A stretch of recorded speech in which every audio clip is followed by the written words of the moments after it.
Imagine waking up one morning to discover that humanity had lost 1,000 years of progress. Not through a nuclear war, not through a global plague or a catastrophic famine, but through something far quieter, yet infinitely more destructive: the disappearance of memory. Our collective memory, because there once existed a place where nearly every idea known to the ancient world was gathered. A fortress of intellect where mathematics and astronomy shared the same streets as poetry and medicine. A place so ambitious that even today, in our digital age, we struggle to comprehend the sheer scale of what it attempted. And that place is gone. What survived of it is scattered, contradictory and incomplete, like a timeline rewritten by fire. This is not just a story about a building with books. This is the story of the Library of Alexandria, and the ghost of the world we might have inherited had it endured. To understand the tragedy, we must first understand the obsession. Alexandria began as the dream of Alexander the Great, but he never lived to see it. It was his general, Ptolemy I Soter, who declared himself pharaoh and initiated the greatest intellectual project in human history. Ptolemy didn't want just a library, he wanted the mind of the world. He gave his agents unlimited budgets and a single ruthless command: collect the books of all the peoples of the world. This was the birth of the book hunters. Royal agents were dispatched to Athens, Rhodes, Persia, and India. They didn't just buy books, they seized them. They bribed officials, raided private collections, and emptied temples. There is a famous story about the ships of obligation. A law was passed in Alexandria decreeing that any ship docking in the harbor was to be searched, not for contraband, weapons, or gold, but for scrolls. If a scroll was found, it was confiscated. It was taken to the library, copied by an army of scribes, and catalogued. The copy was returned to the captain. The original remained in Alexandria. It was state-sponsored theft, but their motive wasn't greed. It was the preservation of human genius. But the Great Library was merely a part of something larger: the Museum, the Temple of the Muses. Imagine a modern university campus fused with a royal palace. It wasn't just shelves of papyrus. It was a living, breathing organism of science. It had lecture halls capable of seating thousands, a communal dining hall where the greatest minds of the era, Greeks, Egyptians, Jews, Persians, broke bread together. It had covered walkways for peripatetic philosophical debates. It housed a zoo with exotic animals from Africa and India for biological study, and an observatory where astronomers mapped stars that wouldn't be named for another 2 millennia. Scholars here were exempt from taxes. They were given free lodging and food. Their only job was to think, to read, to write. For the first time in history, intellectual became a profession. And the result was an explosion of discovery that the world would not see again until the Renaissance. At its peak, how big was it really? Historians debate the numbers, but estimates range from 400,000 to 700,000 scrolls. To put that in perspective, the Sorbonne Library in Paris in the 14th century, 1,700 years later, boasted the largest collection in Europe. It had 2,000 books. Alexandria had 700,000. Every tragedy written by Sophocles, every geometry proof by Euclid, medical treatises from India, astronomical charts from Babylon. It was a machine built to generate intelligence. Inside those halls, the air itself felt different, quiet but alive, dust drifting lazily through beams of sunlight that cut through towering windows. Shelves rising like wooden cliffs, but bricks and mortar do not make a civilization. People do. And the people who walked these halls were giants. But a library is silent until a voice gives it life. And the voices within these walls were speaking a language the future would forget. While most of the world was still trying to appease angry gods with sacrifices, the scholars of Alexandria were using a different tool: mathematics. Take Eratosthenes, the chief librarian. He didn't need to travel the world to measure it. He simply used a stick, a shadow, and the distance between 2 cities. His calculation of the Earth's circumference was 40,000 kilometers. Today, with satellites and lasers, we know the true number is 40,075. He was off by less than 1% in the 3rd century BC. Or consider Aristarchus of Samos. Walking these very halls, he committed heresy against common sense. He looked at the mathematics of the heavens and realized that the earth was not the center. The sun was. He placed the sun at the center of the solar system 1,800 years before Copernicus. But the world wasn't ready. His scrolls were read, debated, and ultimately ignored. A truth waiting in the dark for a millennium to pass. Then there were the engineers, the men who bent physics to their will. Archimedes, the greatest mathematician of antiquity, studied here. It was in Alexandria that he likely invented the Archimedean screw, a device still used today to move water. But the most haunting figure is Hero of Alexandria. Hero was a master of pneumatics. He built automatic doors for temples, wind-powered organs, and the world's first vending machine, which dispensed holy water for a coin. But his masterpiece was the Aeolipile, a metal sphere spinning rapidly, powered by nothing but boiling water, a steam engine. Hero had invented the heart of the Industrial Revolution in the 1st century. Imagine for a moment if the library had realized the potential of this toy. Imagine Roman legions traveling by steam train. Imagine ships crossing the Atlantic in days, not weeks. But in a society built on slave labor, no one saw the need for a machine to do the work.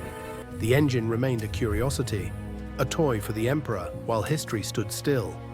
But the pursuit of knowledge in Alexandria had a darker side, a side often omitted from history books. To understand life, scholars like Herophilus and Erasistratus believed they had to look death in the face. They were the first to systematically dissect human bodies. They mapped the nervous system, the brain, the heart. But rumors, recorded by later Roman writers, suggest they went further. It is said that the Ptolemaic kings handed over condemned criminals to the library, not for punishment, but for science, vivisection, dissection, while the subject is still alive, to see the organs working in real time, to watch the heart pump and the lungs inflate. It was knowledge bought with blood, a grim reminder that in Alexandria, the pursuit of truth stood above morality. As centuries passed, the light of Alexandria began to flicker. The Roman Empire crumbled, Christianity rose, and the intellectual tolerance that built the library began to look like a threat to the new religious order. And in this gathering storm stood one final figure, Hypatia. She was a mathematician, an astronomer, and a philosopher, the daughter of the last known member of the library. She was described as charismatic, brilliant, and beautiful. She taught anyone who would listen, pagan, Jew, or Christian. To her, all that mattered was the mind. But in 415 AD, Alexandria was no longer a city of reason. It was a city of mobs. The Bishop Cyril saw Hypatia not as a scholar, but as a symbol of pagan influence, a witch who bewitched the governor with mathematics. One day in March, during the season of Lent, a mob led by a lector named Peter waylaid her chariot as she returned home. They dragged her into a church called the Caesareum. They stripped her naked, and using broken tiles and oyster shells, they flayed her alive. They tore her body to pieces and burned her remains. Hypatia's murder was not just the death of a woman, it was the death of an era.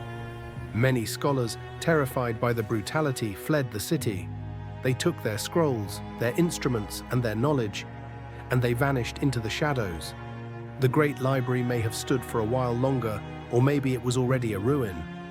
But the spirit of Alexandria, that fearless, unyielding curiosity, died on the floor of that church.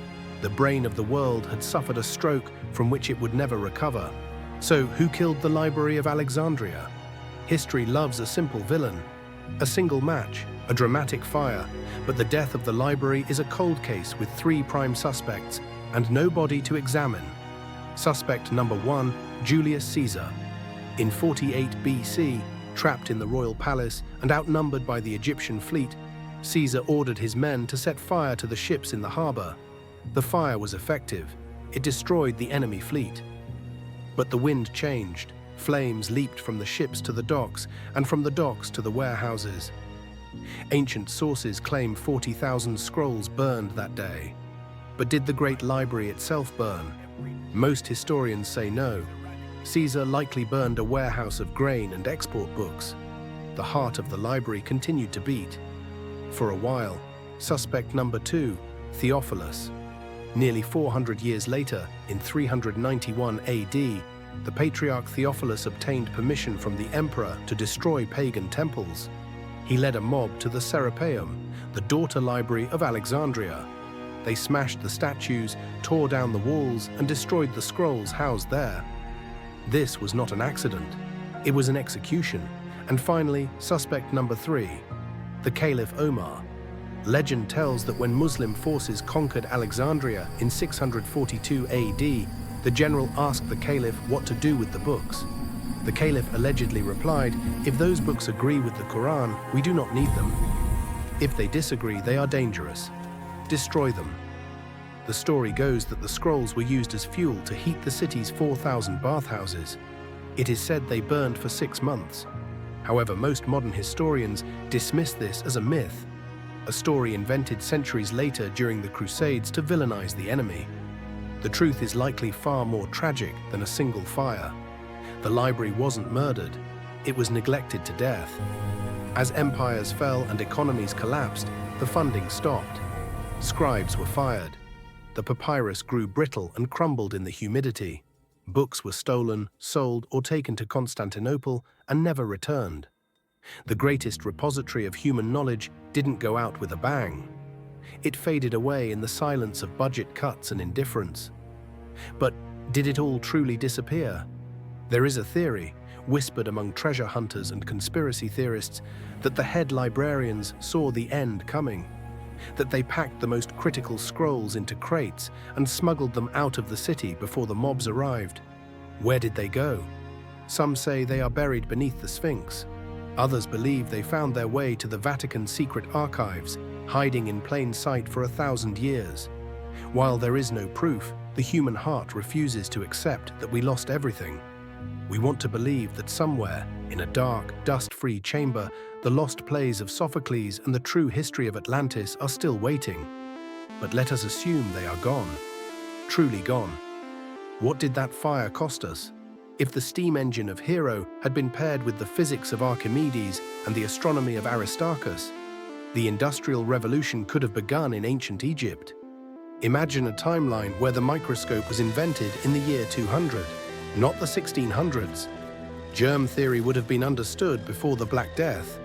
The plague, which killed half of Europe, might have been just a minor outbreak. Electricity harnessed in the Middle Ages. The internal combustion engine in the Renaissance. By the time Columbus set sail for America, he wouldn't have used a wooden ship. He might have been looking down at the Earth from orbit. Instead, when the library fell, the lights went out. Europe plunged into the Dark Ages. Literacy rates plummeted. Engineering secrets were forgotten. We forgot how to make concrete. We forgot that the Earth was round. Humanity spent the next 1,000 years slowly, painfully trying to rediscover things we already knew. We are not living at the peak of civilization. We are living in the reconstruction of a broken one. Today we have built a new library, the Internet. It holds not 700,000 scrolls, but billions of pages. Every song, every theorem, every memory of our species. We believe it is safe. We believe it is eternal. But digital data is fragile. Servers rot, files corrupt, websites vanish. We are building our history on silicon and light, just as they built theirs on papyrus. The story of Alexandria is not a history lesson, it is a warning.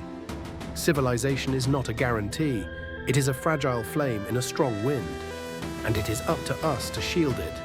This has been Exordia. If you want to help us preserve the signal in the noise, subscribe. And until next time, keep looking for the truth.